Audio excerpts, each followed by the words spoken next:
A paz do Senhor, caros irmãos e irmãs que já estão com a gente para a terceira aula da 13ª EBOM, a Escola Bíblica para Obreiros e Membros do Templo Central, ADN. Aqui nós estamos na Rua Mário Concato 163, no Vitória Régia. 13ª EBOM é um evento realizado pela CONAD-CP, Convenção Nacional de Ministros Evangélicos das Assembleias de Deus e Igrejas Filiadas, em Cornélio Procópio. Nós estamos realizando a 13ª EBOM e você poderá estar com a gente nas aulas gratuitas, entrada franca, na Rua Mário Concato 163, no Vitória Régia, tá bem? Então nós vamos nessa oportunidade dar prosseguimento. Nós vamos para o tema Reino, Poder e Glória, que é o tema geral da 13ª EBOM, tá bem? E hoje você poderá ter a satisfação de estar recebendo mais uma aula e mais um período de aula nesse tema tão importante, que é o tema Reino, Poder e Glória. Que nós possamos ser ricamente abençoados, tá bem? Reverendo Eliezer Carvalho falando com vocês aí, internautas do YouTube. Deus abençoe a sua participação com a gente nesse vídeo, tá bem? Oramos ao Senhor, nossos irmãos aqui do Templo Central, do plenário. Vamos orar. Amado Pai Celestial, em cuja a presença nós nos encontramos, estamos diante da Tua face adorada nesta noite, para nós prosseguirmos com as nossas aulas 13ª EBOM, com o tema Reino, Poder e Glória. Venha, Senhor da Glória, nos trazer a edificação espiritual em mais esta aula em que nós teremos, Pai de amor e bondade, que nós possamos aprender no seu templo, e o Senhor venha derramar uma unção poderosa sobre nós, e a palavra da verdade possa penetrar no nosso interior. É o meu rogo em nome do Senhor Jesus, que vive e que reina para sempre. Amém. Graças a Deus.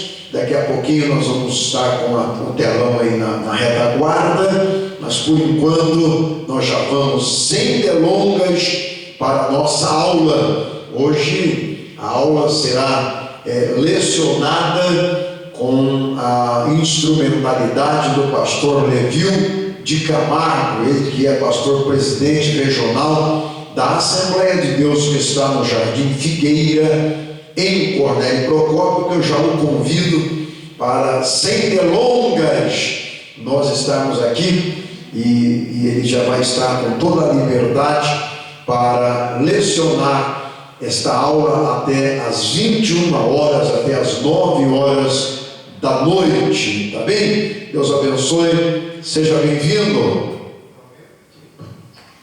Glória a Deus, aleluia.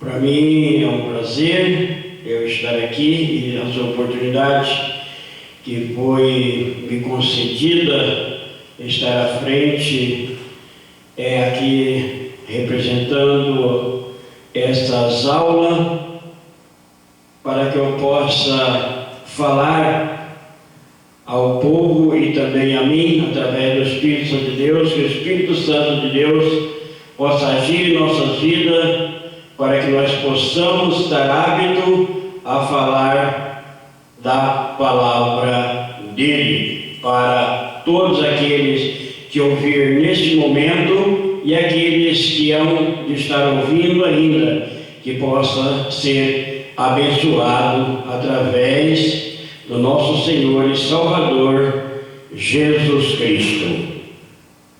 Os irmãos, perdoem que eu vou dar início aqui na minha pasta da lição.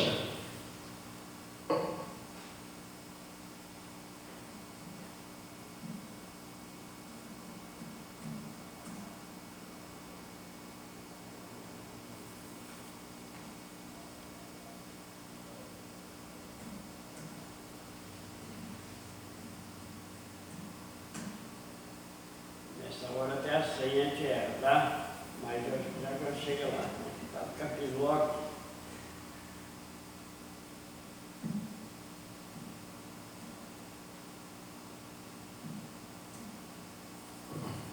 Aleluia.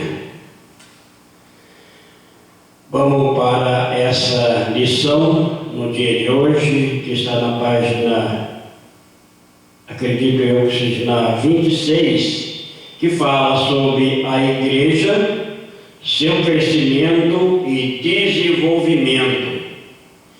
Nós já estudamos e já ouvimos que nos 4 evangelhos aprendemos sobre o que Jesus fez em seu ministério terreno. Aprendemos sobre os lugares e pessoas que ele conviveu.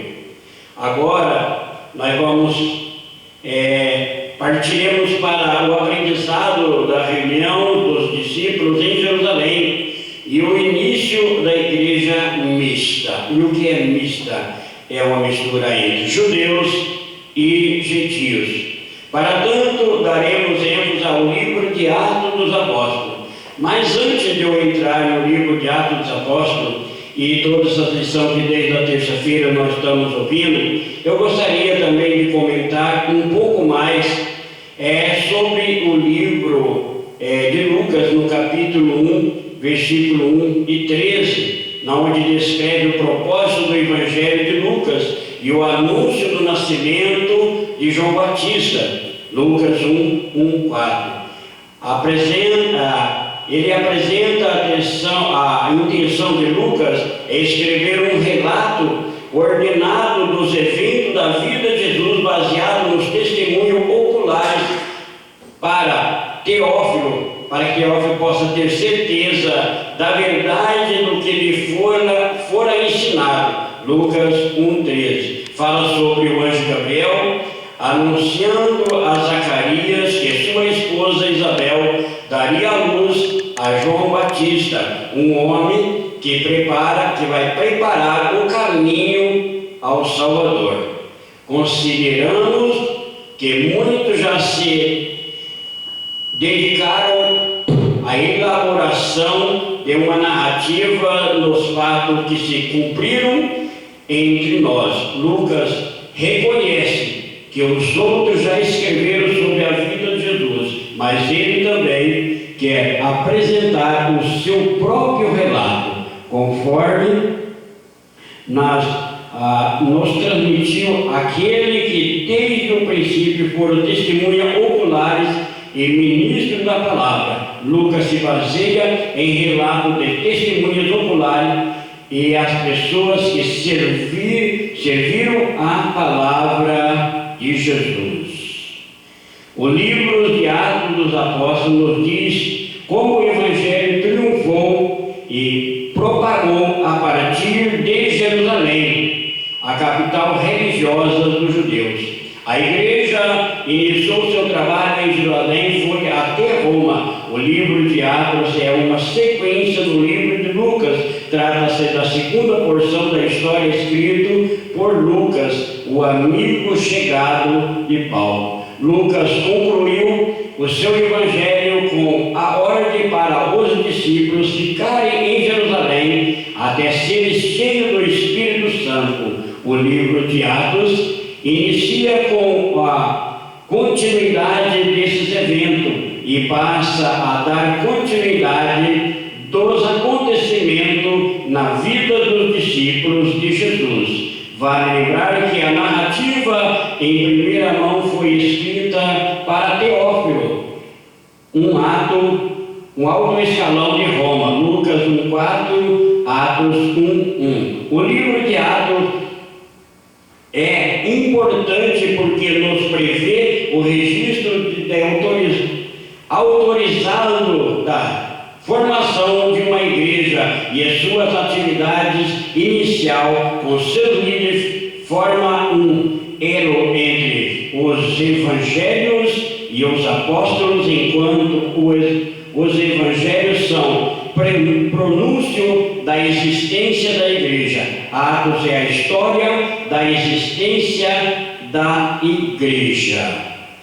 Vamos falar agora das características principais. Lucas não teve em mente descrever tudo o que ocorrera no início da igreja, mas descreveu os principais acontecimentos da mesma. O livro de Atos ressalta a atividade missionária da igreja. O trecho de Atos 1:8 pode ser usado como esboço básico para o livro todo. Resume um progresso do Evangelho durante 30 anos após o dia de Pentecoste. A mensagem de Cristo pelos apóstolos foi pregada primeiramente em Jerusalém. Isso está relatado em Atos capítulo 1, versículo 7. Depois, na Judéia e Samaria. Atos 8:12. Lucas citou vários oficiais romanos: Félix, Lícia, Pórcio Festo e Agripa. Informa que Pedro era o líder titular dos primórdios da igreja em Jerusalém e Paulo da igreja cristã gentílica. O livro de Atos relata a obra do Espírito Santo, como ele se envolvia no dia a dia da igreja, cuidando da sua expansão. Não há outra explicação para a expansão da igreja senão a obra da graça do Espírito Santo, mesmo em meio a tanta perseguição e mortes de crentes.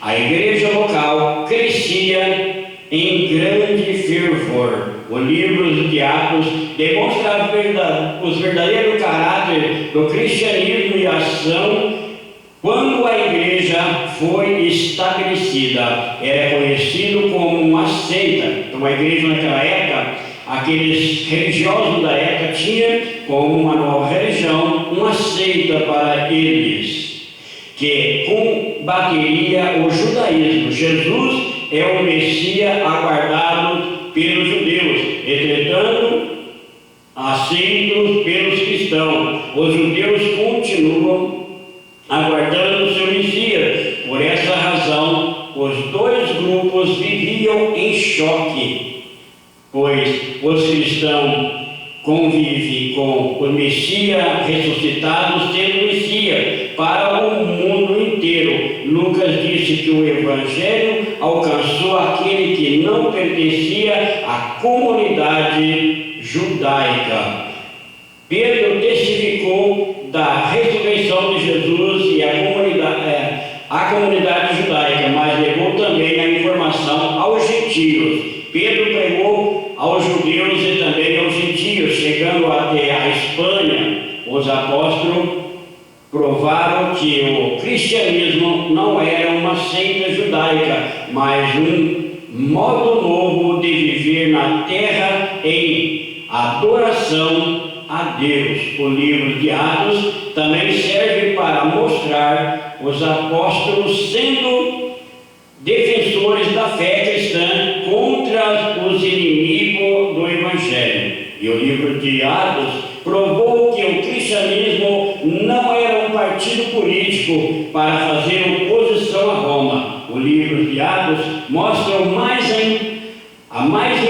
mais importantes líderes que Deus usou para estabelecer a igreja à medida em que crescia. A igreja, Deus levantara líderes para que sua expansão ocorresse o mais breve possível. Lucas falou dos diversos ministérios desses líderes, embora concentrasse a atenção a Pedro e Paulo. Lucas fez questão em mostrar que o apostolado de Paulo era válido diante de Deus e dos homens. Era importante Lucas fazer isso, pois Paulo não era discípulo de Jesus e fora chamado depois. Todos nós conhecemos que na época que os apóstolos e os discípulos de Jesus pregavam o Evangelho, inclusive os diáconos também faziam isso, Paulo ainda não era Paulo, e sim Saulo, e ele combatia exatamente aquele povo que tinha eles como seita, e até provável ele estava do lado na onde fora martirizado. Estevão. Então, nós sabemos que Paulo fora chamado pelo próprio Jesus Cristo, logo depois da sua ressurreição. Por que Jesus chamara a Paulo? Pois era um homem que levava o seu trabalho a sério, ele gostava de fazer as coisas e fazer bem feito. Então Deus queria esse homem do seu lado, porque sabia que através dele o seu evangelho chegaria até os confins, talvez na onde os outros pudessem não estar indo. Ele teria a coragem de ir, não medindo as dificuldades e sabendo que poderia ser até morto, mas em nenhum momento ele desanimou. Então isso Deus desde o começo sabia, por isso Jesus o convidou para ele fazer esse trabalho junto. E aqui, como diz, Lucas escrevera, e ele reconhece Paulo como um dos discípulos de Jesus, mesmo que fosse chamado após Jesus ter ressuscitado. Lucas também destacou João, Tiago, Estevão, Filipe, Bernabé e Apolo. Cada líder desse tiveram o seu destaque no trabalho da igreja primitiva. O período da fundação da igreja inclui a comissão de discípulos para trabalho deles, a vinda do Espírito Santo para conferir-lhe o poder para a realização do trabalho ministerial. A descida do Espírito Santo foi um evento marcado para a recente igreja. Peregrinos de todos os lugares da terra vinham a Jerusalém para celebrar a festa do Pentecoste. Atos capítulo 2, versículo 47.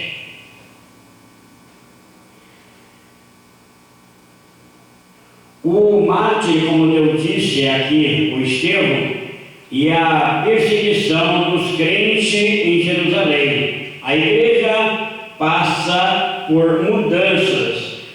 O período da mudança foi o tempo no qual a mensagem do Evangelho mais penetrou no mundo gentílico, quando grande número de gentios se converteram. O foco das atividades transferiu-se para Jerusalém e transferiu de Jerusalém para Antioquia e da Síria. Esse período inclui o ministério de Filipe, Pedro e João em Samaria, a conversão de Saulo e de Tarso, a pregação do Evangelho na cidade de Lida, Jope e Cesareia. Durante esse tempo houve uma gradual diminuição dos preconceitos contra os gentios. Pedro ministrou em Samaria, um povo de origem mista, judeu e gentio. Posteriormente, Pedro foi à casa de Simão, o curtidor. Jamais Pedro iria na casa de alguém que curtia couro. Depois foi até a casa do centurião romano. Esse acontecimento foi importante para o início da igreja cristã, pois mostrava que os gentios estavam sendo aceitos com sua cultura no plano da salvação.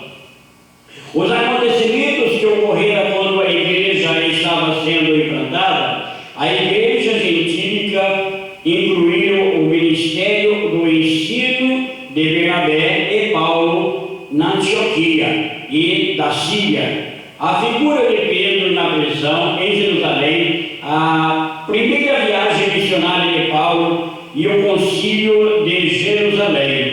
A igreja de Jerusalém correspondeu à ordem divina de trabalhar entre os gentios e samaritanos. Durante esse período, Paulo partiu para a sua segunda e terceira viagem missionária.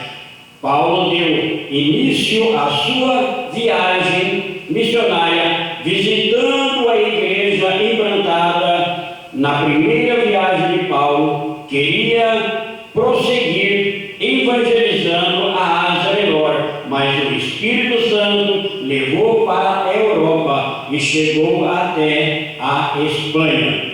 E é aqui que talvez nós vemos que o Evangelho acabou chegando a nós também através do trabalho do antigo Saulo, hoje Paulo, que acabou chegando nesta parte do mundo e através disso chegou ao resto de nós, para nós termos conhecimento da palavra de Deus. Em resultado, diversas igrejas foram implantadas na Macedônia, Acaia.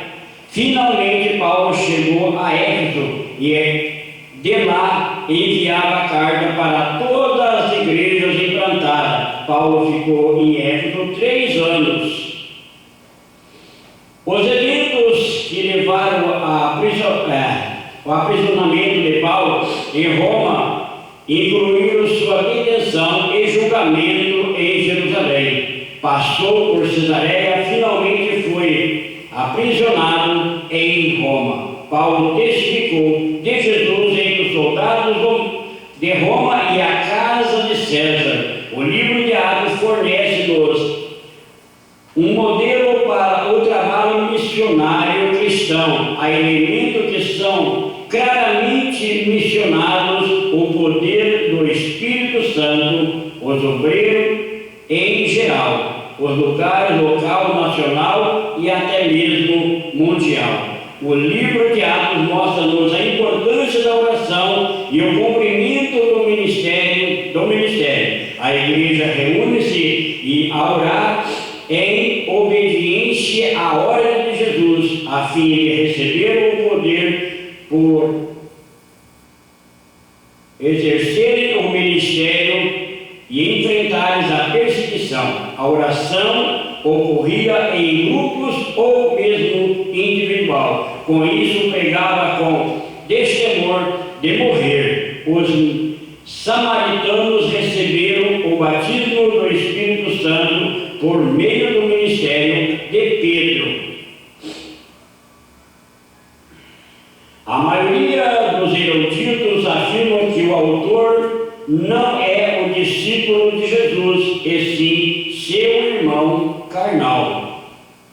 Esse Tiago não creu em Jesus durante seu ministério terreno. O Cristo ressuscitado apareceu a ele e este se converteu. As Escrituras afirmam que Tiago se tornou um líder preeminente em Jerusalém, sendo útil no concílio de Jerusalém. Paulo se encontrou com Tiago em Jerusalém para dar-lhe relato sobre sua viagem missionária. Aguarde que eu vou desafogar.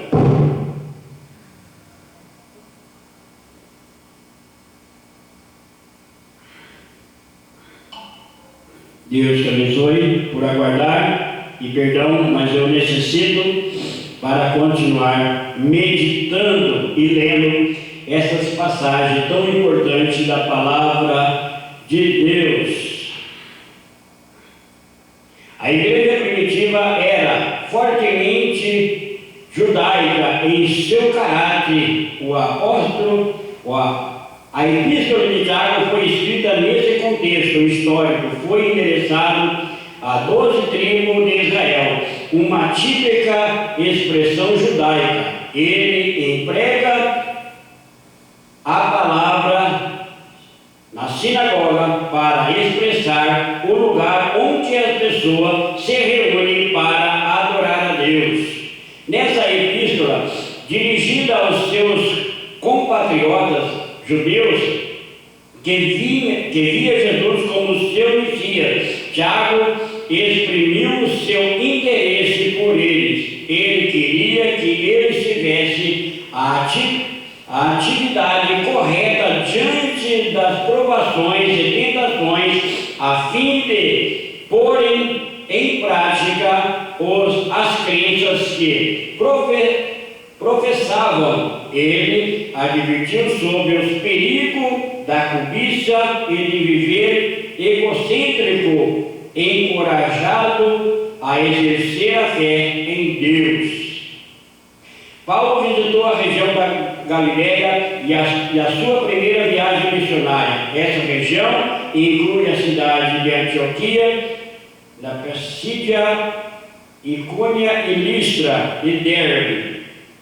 Juntamente com Bernabé, Paulo estabeleceu igreja naquela região, então voltou a Antioquia da Síria. Estando Paulo em Antioquia, soube que certos crentes da Galácia haviam aceitado um falso evangelho, a doutrina que dizia que os homens só poderiam ser salvos se fosse circuncidado e se obedecesse à lei de Moisés. Paulo ficou horrorizado por essas coisas. Está escrito em Gálatas, capítulo 1, versículo 6. As pessoas que estavam sendo influenciando os crentes da Galácia, aceitavam um falso evangelho. Tinha a mesma ideia que os crentes descritos em Atos, capítulo 15, versículo 2. Embora a epístola de Gálatas aborda a questão que foi o assunto debatido no Concílio de Jerusalém, não há qualquer menção daquelas decisões oficiais, fato esse que dada essa epístola como algo que acontecera antes do Concílio de Jerusalém.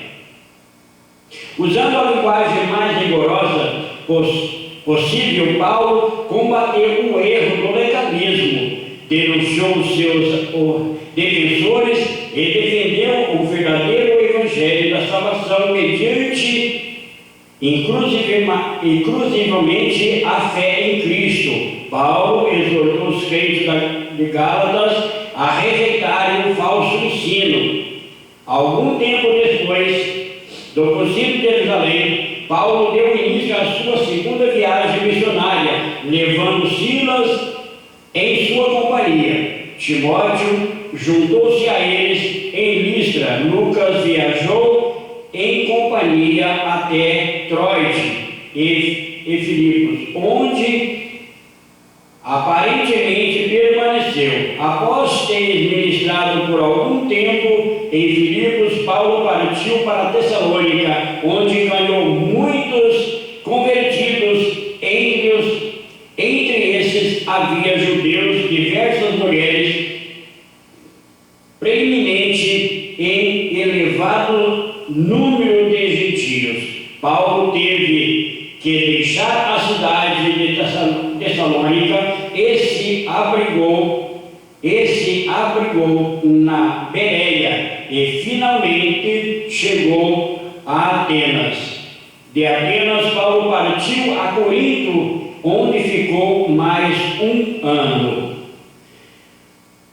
Nas suas epístolas de Tessalonicenses, Paulo reagiu diante do relato das informações que receberam a respeito deles. Aqueles crentes que estavam sendo perseguidos e sentiam-se confusos a respeito da segunda vinda de Jesus, pois ambas as epístolas referem-se a esse assunto, embora ambas cartas tenham temas similares. Entretanto, há diferenças quanto ao seu conteúdo. A primeira epístola fez um retrospecto completo das relações entre Paulo e Tessalonicenses. A segunda refere-se raramente a isso. A primeira explica que o acontecer aquilo que já morreram em Cristo, e aqueles que já morreram em Cristo. A segunda descreve um homem da iniquidade, o qual aparecerá em cena antes do dia do Senhor. Finalmente, ele discute sobre o fim dos tempos. 1 Tessalonicenses fala da esperança da vinda de Cristo. A segunda Tessalonicenses fala da vitória da vinda de Cristo. As cidades de Corinto e Atenas ficavam localizadas na região de Acaia. Corinto fora destruída em em 146 a.C., mas fora construída pelos romanos em 44 a.C. Tornou-se então uma capital da província da Caia, e nos dias do Novo Testamento era uma cidade próspera, entregue à idolatria e à imoralidade, pois seus habitantes adoravam muito deuses e tinha reputação de levar a vida corrupta. Paulo ministrou em Corinto mais de um ano e aí nesse período a igreja de Corinto foi fundada. Depois Paulo retornou a Antioquia e de lá partiu para a terceira viagem missionária. A terceira viagem missionária de Paulo foi a Éfeso, onde permaneceu por 2 anos. Ali enviava carta às igrejas fundadas nas viagens anteriores, além de receber relatório dos trabalhos dessas igrejas. De Éfeso, Paulo enviou as 2 cartas para Coríntia. Paulo para Coríntios. Paulo enviou carta severa a Coríntia contra a rebeldia. A razão das 2 cartas a Coríntia são resolução dos pequenos problemas informados por crentes da cidade, da casa de Croé. É isso o nome? Croé. E a apresentação de Cristo como o Senhor de todas as coisas em todas as situações. É provável que Paulo tenha ido a Corinto de Éfeso para falar pessoalmente com alguns crentes da cidade. Ele não foi bem recebido, pois a igreja estava dividida. Em Éfeso, Timóteo traz para Paulo outro relatório sobre a igreja de Corinto. Paulo envia mais uma carta, ensinando-lhe sobre a necessidade do perdão e da defesa do apostolado, sobre também as coletas dos irmãos para os necessitados de Jerusalém. O apóstolo Paulo dirigiu a carta aos romanos e todos os crentes que estão em Roma, a grande capital do Império Romano. Essa talvez seja a mais literária de Paulo, pois nela ele expõe uma completa explicação sobre o método divino e a provisão divina da salvação para todos os homens. Essa epístola é profunda e os seus ensinos é claro em suas explicações. Ela é merecedora de cuidadosa atenção. É provável que Paulo tenha passado em Corinto novamente e de lá enviado a epístolas aos romanos. A epístolas aos romanos foram enviadas por Febe, uma diaconisa da igreja de Cesareia, próximo a Corinto. Quando Paulo escreveu as cartas aos romanos, a igreja já existia há um bom tempo, talvez fora iniciada por crentes que estiveram em Jerusalém no dia de Pentecoste e ouviram a mensagem de Pedro. A razão da epístola ser escrita foi para solicitar ajuda dos romanos para Paulo chegar até a Espanha. Além da preocupação de como eles haviam assimilado os verdadeiros evangelhos de Jesus, a preocupação de Paulo era que, em relação aos falsos mestres com heresia, a epístola aos romanos é uma apresentação relacionada do âmago do ensino de Paulo sobre o verdadeiro e puro Evangelho de Jesus. Isso difere nas demais epístolas que foram escritas para corrigir as condutas de crente que já conhecia o Evangelho. A epístola do Romano contém a mais importante revelação divina sobre a salvação, incluindo as verdades da justificação. Romanos 3, 21, 5 ao Romano está em Romanos 1,16. Depois que Paulo partiu de Corinto, terminou seu ministério na Acaia e na Macedônia. Despediu-se dos anciões de Éfeso e finalmente chegou a Jerusalém. Ao final da terceira viagem, havia estabelecido igreja em toda a Galácia, Ásia Menor, Macedônia, Acaia, além de outros lugares. A igreja havia crescido em grandes grupos de crentes que contava um exército de milhares por toda a região do mar Mediterrâneo. Ao chegar em Jerusalém, foi recebido com hospitalidade, preso e condenado pelas autoridades locais, conduzido a Roma. Até aqui é a parte que me toca para a noite de hoje, quinta-feira de agosto de 2025. Eu sou grato a Deus por me conceder força para estar fazendo a vontade dele e levar essa mensagem que possa me ajudar e ajudar as pessoas também que desejam conhecer mais desse evangelho pregado em todo o mundo.